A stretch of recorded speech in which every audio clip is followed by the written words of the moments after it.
Our problem today is we have a dryer that is spinning, but there is no heat. We have Kenmore Elite HE4, and we are going to open the front panel. There are two screws underneath and one over here. I'll be using the 1/4 socket to remove the bolt.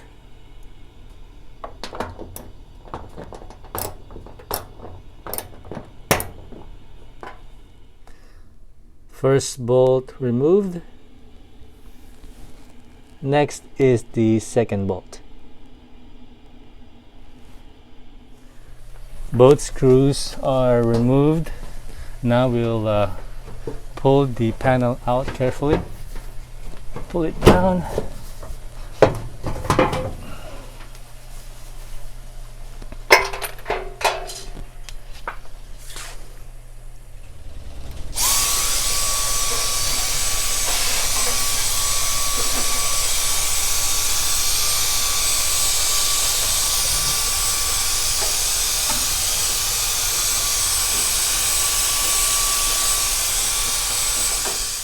We've vacuumed out all the lint, and before we begin our job, safety first. Unplug your dryer from the electrical outlet.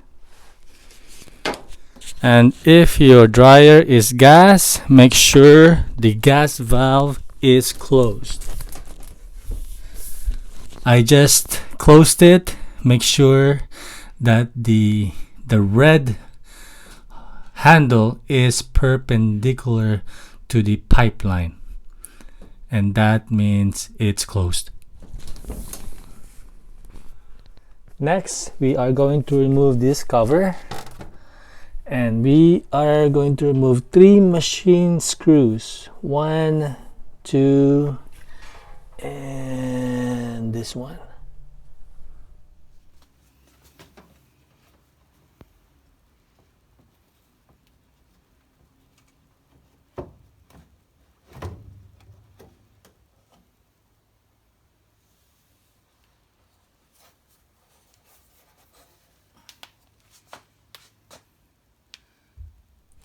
I vacuumed out the lint from the blower cover, as well as the lint screen, and also the blower and the inside, lint free.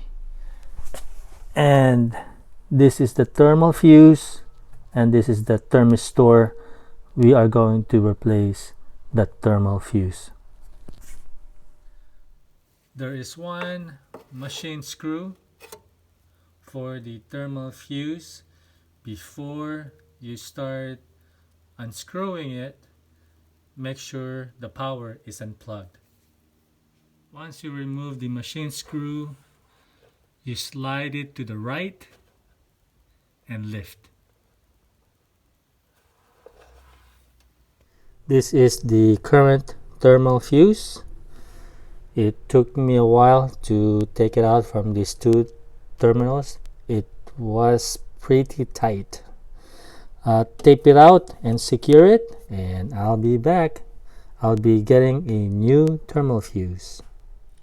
We have our new thermal fuse, and we will test it. We have a multimeter here.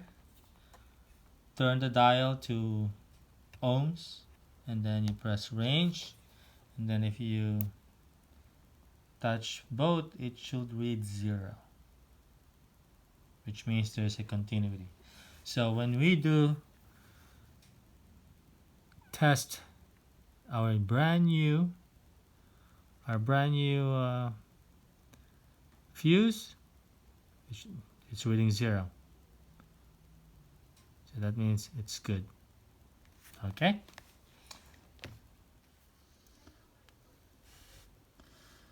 We have installed the new thermal fuse, and And that's it. If you have any questions, feel free to comment.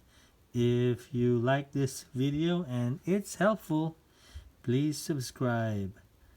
Thank you for watching.